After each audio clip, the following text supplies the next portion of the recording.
Our next speaker is Paul Shapiro, and you might have, upon registration, received Paul Shapiro's book, Clean Meat, a great resource when we started looking into clean meat and cell-based meat technologies.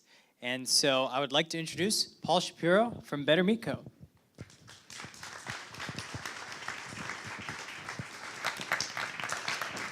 Thank you, Alex. So 6 months ago, I was right here. I had come, Alex was so kind, he invited my girlfriend Tony and I to come in here to visit him at work, and it was really nice of him, and he brought us into this space. And he declared that I want to have a conference here someday. And I thought, that's cool. Lots of people say they want to do things. And he had already started this podcast, which I was already a listener of and was honored to be a guest on. But Alex, I was like, okay, he wants to have a conference. So GFI is doing a conference. There's other conferences. Like, yeah, of course there'll be a conference. And yet, 6 months later, here we are. And that's the difference between people who say they want to do things and talk about doing things and people who actually do things. So please give a big round of applause, not only to Alex, but to Anita and every single other person who helped bring us all here together. All right, I'm just going to say, it's late in the day. You all have been doing lots of things. You've heard really fascinating speakers. But this dude and the organizers and you deserve to stand up and stretch. So give them a round of applause, a standing ovation, and stretch your legs, because I'm going to probably talk for about 90 minutes. All right. Now he's giving himself a standing ovation. Okay. Okay. Let me tell you all a story. Imagine the following scenario. Imagine that there is a commodity. And this commodity is very sought after. People really like it. People go all over the world. People really like this commodity. Yet, there's a couple problems. Because for as long as anybody can remember, the only way to get this commodity was from nature. But there were a lot of concerns about how that commodity was obtained. Environmentalists decried the practices to obtain this, saying it was destroying the planet. Human rights advocates lamented how the labor conditions were for the people in this industry. They even developed third-party certification programs to try to make these products more ethical so that people could buy it and ease their conscience. Then imagine that some innovative scientists developed a way to produce that same product inside of a laboratory without any of those concerns associated to it. And no, I don't mean an alternative to that product. I don't mean a substitute for that product. I mean molecularly the same exact product. Some Bay Area startups start trying to commercialize it, and all of a sudden the incumbent industry is so upset that they go to the government and they try to ban them from using a term that is being used in the common marketplace. And the purveyors of this product want to call it cultured. And the incumbent industry says, no, you have to call it lab-grown. Well, consumers don't want lab-grown. They want cultured. Well, you can't call it cultured. And they go to a federal agency to try to get them to ban it. Now, you may be thinking that I am talking about meat. But that commodity is not meat. That commodity is diamonds. For years, way to go, good for you. One person there knew it, all right. For as long as anybody can remember, the only way to get diamonds was from mining them out of the earth, gashing huge holes into the earth and creating massive environmental problems, so much that even today we're mining diamonds on the bottom of the ocean. We even have terms like conflict diamonds or blood diamonds. We had Leo DiCaprio starred in the movie Blood Diamond. And you had a Kimberley process named after the city in South Africa where this process was to try to certify third party that these diamonds were ethically mined. Well, enter the advent of lab-grown diamonds.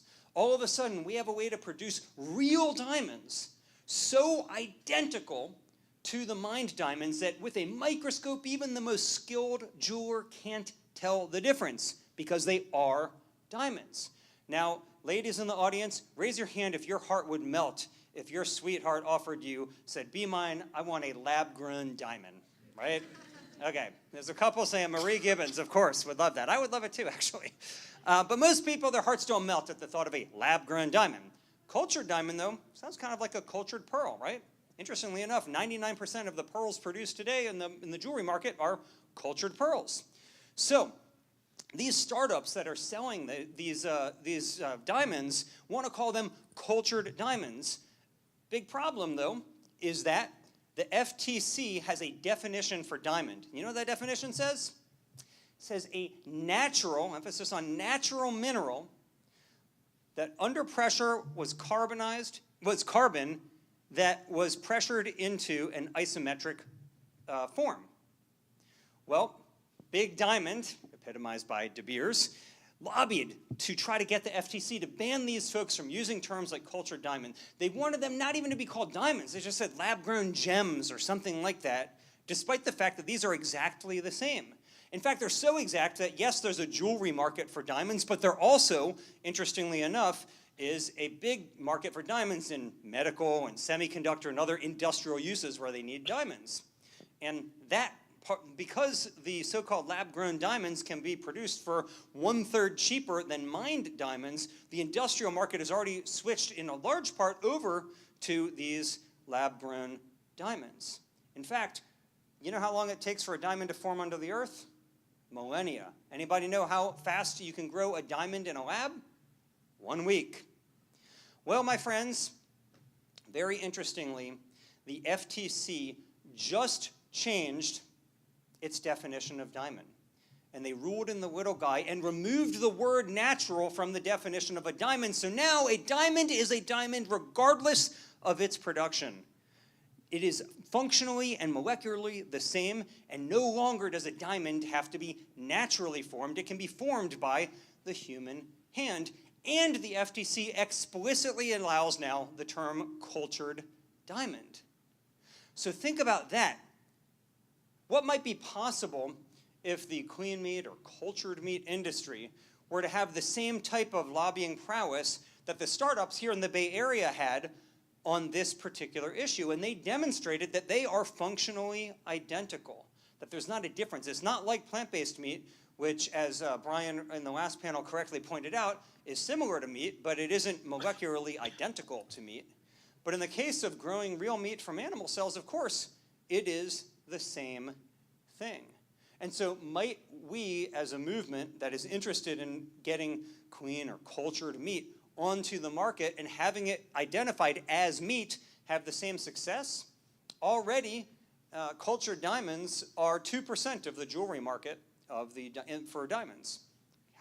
What percentage of the meat market is grown from animal cells? Anybody know? 0. Right, so they're at 2%. Now, I think that there's a lot of room for improvement both for the diamond market and for the cellular agriculture market. And I look back at other types of transitions and see the same exact thing. Think back 150 years ago, where, for example, there was a massive ice industry. What do you mean an ice industry? I mean they were harvesting big blocks of ice out of lakes in New England and shipping it all around the world to places like India, where nobody ever seen ice in their entire lives before. Now, lest you think it was actual Indians who wanted this ice, it was actually the British colonists who were having a hard time in the subcontinental heat. They wanted their ice there. Well, enter the advent of industrial refrigeration. And all of a sudden, you have a much more efficient way to produce ice simply by cooling the water down right in front of you. Well, the ice shipping barons of that time, Big Ice, was livid over this technological innovation, railing against what they called artificial ice, saying it wasn't safe, it wasn't ice, it was dangerous, the ammonia in the coolant could leak out and harm you. Well, the irony at the time was that actually the naturally formed ice was far less safe because, one, the Industrial Revolution was in full swing, so there's a lot of pollution in the water, and how do you think they got the ice out of there? It's not like they had tractors or cars, they had horses. And guess what? Horses don't exactly hold it in when they're doing their work. And so you have these horses in polluted lakes pulling ice out of there, going to the bathroom in it, versus ice that had been cooled down through refrigeration where the water was filtered or boiled or otherwise purified prior to it. And so the so-called artificial ice was actually safer than the naturally formed ice. Sound familiar? Fast forward to today, and virtually every, well, not virtually, I would be willing to guess that every single one of us in this room at least has an artificial ice maker in our homes. We call them freezers. We don't think there's anything unnatural about it at all. In fact, you probably would not even consider living in an apartment or a home that didn't have an artificial ice maker, and you, of course, would not call it an artificial ice maker. Might the same thing happen when we're thinking about meat, or about diamonds for that matter? Might the same thing occur that future generations will think it's the natural thing just to have a piece of equipment in their home, that in the same way it might be totally unremarkable for you to have a bread maker or an ice cream maker or an ice maker, to have a meat maker in your home? Might you be ordering from New Age Meats little cell bags, little tea bags of cells where you can make your own steaks, or maybe you'll end up making your own turducken, right? So you can have like turkey cells, chicken cells, and duck cells, and mix them up and make your own really cool meats at home. Now, that technology isn't possible today, but maybe in the future it will be. But I do want to stress a couple things, because it's important for us to remember that, yes, I was at the USDA FDA meeting last week and heard people there talking about the desire to make this happen in the year 2019 so people can come onto the market. That's very nice. It's great. I hope that it happens. But one, you still had people there who were opposed to this technology and opposed to even calling it meat, first of all. So the same thing with diamonds and with ice is happening with meat right now.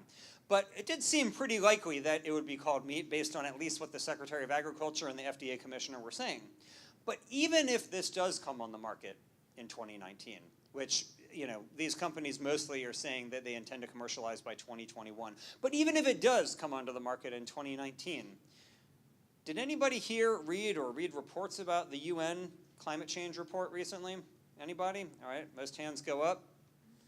They said that we are in deep doo-doo by 2030 if we don't take drastic action to dramatically change our behavior that is heating up our climate by 2030. And how deep is that doo-doo? Deep enough that it is civilization-threateningly deep. Well, what do you think is the most wildly optimistic scenario for a clean meat industry? What do you think, if these products come on the market in the next couple years, before they actually start making an actual dent in the meat market? Let's look at plant-based meats. They've been on the market for decades. You know what percentage of the meat market is plant-based meat? Less than 1%. At least there's a success story in the plant-based milk space, where a decade ago it was also about 1%, and now it's 13% of the fluid milk that is sold in the US comes from soy milk or almond milk or coconut milk, or etc. But still, that means that about 9 out of 10 milk cartons today are still coming from cows. And so even if a cellular agriculture industry does come about, and even if it does wildly successful and plant-based meats quadruple in popularity, what percentage of the meat market is still going to be coming from factory farming? Probably like 95% by 2030 would be an optimistic guess. And so that raises this question, well, what can we actually do? Because there's nobody more bullish on clean meat than I am, pun intended, bullish, haha. But, thank you. The fact is that we need more. In the same way that the problem of fossil fuels is so great that you want many alternatives. You want wind, you want solar, you want geothermal, and you want more. The problem of factory farms is so great that you need many different alternatives. Yes, you want clean meat. Yes, you want plant-based meats. However, we need more than that. Sure, we need people simply to eat less meat, or maybe people will become vegetarian. Maybe some portion of people will do that. But I do think that there's another option that two friends and I, who are here in the audience today, are exploring. And let me tell you about that. Imagine a situation where, let's say, you are the director of dining at a corporate cafeteria, let's say in Cincinnati. And now let's say you're serving pork sausages. One day you decide, I want to do the right thing. I'm going to offer vegan sausages next to the pork sausages. And let's just say that by some miracle you can offer them for the same exact price, even though there's no plant-based meat on the market today that's really sold cost competitively with commodity meat. But let's just say you can offer it at the same price. Knowing what you know when the employees start filing in for lunch, what percentage of them who would have purchased the pork sausage do you think are going to switch permanently to the new vegan sausage? What percentage do you think? 1, 5? Yeah, I'd say it's in that range. What if, though, you had an opportunity not to reduce the pork consumption by 1 to 5%, but what if you could reduce it by 30%? And let's say you could reduce it by 30% without persuading a single individual to make a different behavioral change when they go into that cafeteria. How would you do that? Simple. Many people are enthused, as am I, about companies like Beyond Meat putting their products directly in the meat aisle, out of the ghetto of the natural foods frozen section in the supermarket and into the prime real estate in the meat aisle. Well, we at the Better Meat Co., which is a company that my co-founders Joanna Bromley and Adam Yee have founded this year, want to go beyond putting plant-based proteins in the meat aisle, and we want to put it directly in the meat itself. So imagine if, in addition to offering the plant-based sausage, which of course they should do, they also changed their recipe for the pork sausage from 100% pork to, let's say, 70% pork and 30% plant-based protein. And so we at the Better Meat Co. are making plant-based protein mixes that are formulated specifically to be blended seamlessly into animal meat, not only to reduce meat and to reduce saturated fat and cholesterol and total calories, but actually to make it better. So that if you are that director of dining, you can make your meat better by using less animal meat. Already, you can go into a Chinese restaurant in San Francisco right now. If you were to order the pork bun or a pork dumpling, you might be getting our product. There's even one clean meat company purchasing from us so they can cut it into their animal cells to improve the taste of them. But that's the premise behind blending as another option. This is an and, not an or. We've heard that before. And so this idea of blending so that you blur the very identity of what people consider meat to be is another way of helping us to meet the goals by 2030 that, frankly, are almost, I shouldn't say almost, that are an existential problem that we really have. So when I think about all of these alternatives, when I think about the success that the cultured diamond industry had that we talked about, or the ice industry, and what I think is going to happen with the clean or cultured meat industry, I also think about the success that we're going to have as a community on plant-based meats, on meat reduction, and yes, on blending.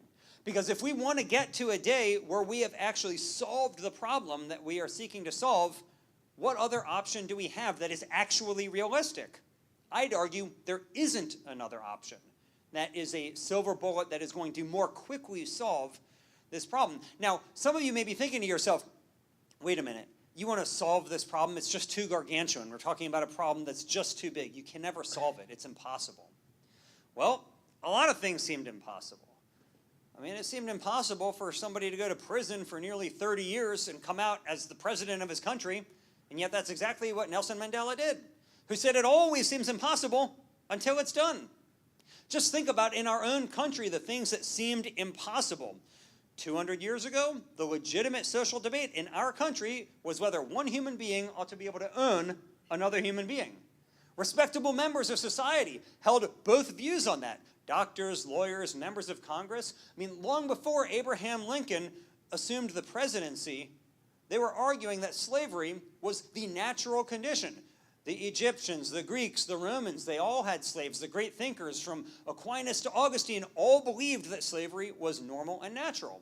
Today, thankfully, we all basically stipulate that slavery is a moral abomination, but a blink of an eye ago, historically speaking, that was hardly the case. 100 years ago, we were debating whether the children of the poor should be forced to labor in coal mines and factories, with American industrialists regularly winning at the Supreme Court, striking down child labor laws as unconstitutional. 50 years ago, we were debating whether whites and blacks simply ought to be able to share the same drinking fountains, something hardly fathomable to those of us who didn't live through the vicious Jim Crow era. And so what might the world be like 20 years from now? What practices of ours might our descendants find as objectionable as we find from our parents or our grandparents? It's so easy for us to condemn the social views of those who came before us without self-reflectively considering our own views and what might be deemed totally unacceptable by our descendants. Do we really think that they are going to take a kind view of the way that we treated animals on factory farms? Of the cages that we forced animals to languish in for their entire lives, barely able even to move an inch or to turn around? I mean, we don't treat the most heinous criminals in our society the way that we treat farm animals. We don't take murderers and rapists and put them in jail cells so small that they can't lift their arms or they can't turn around. Yet, what crime did these chickens and pigs commit to deserve that type of punishment? And of course, the answer is none. They simply committed the crime of being born into the wrong species.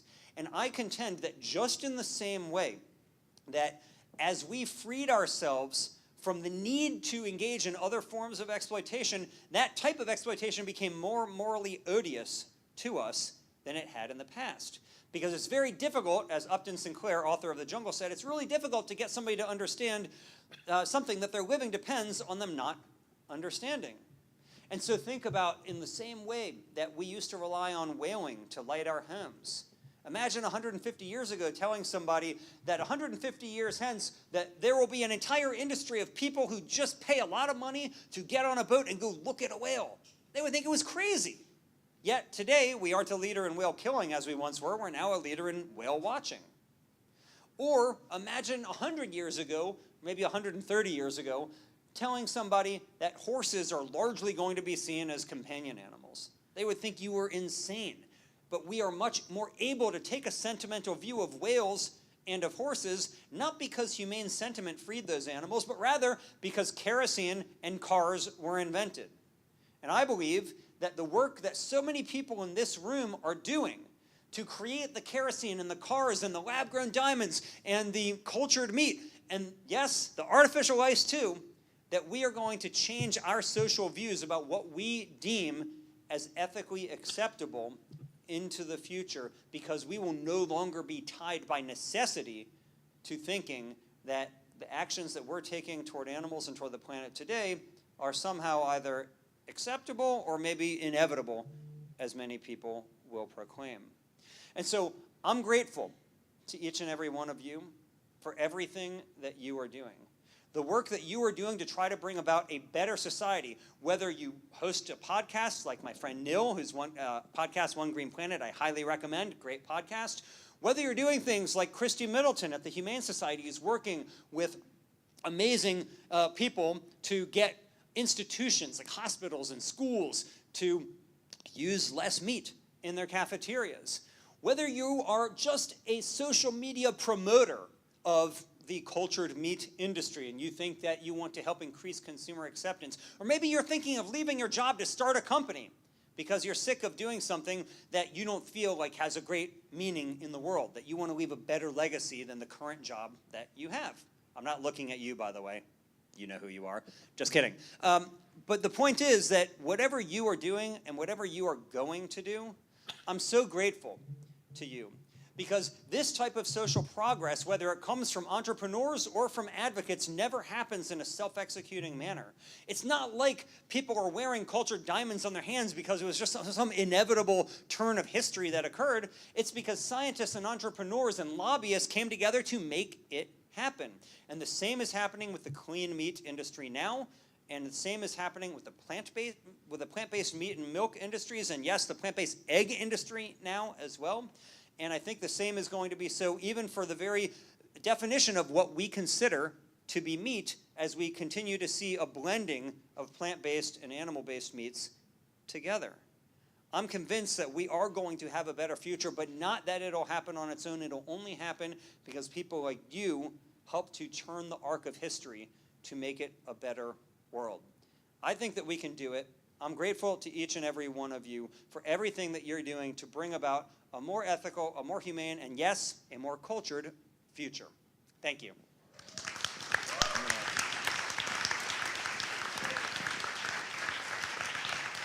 I'm going to interview him. I'm going to introduce him. Pray, all right. Yeah, okay. Next, I've got somebody really cool for you, all right?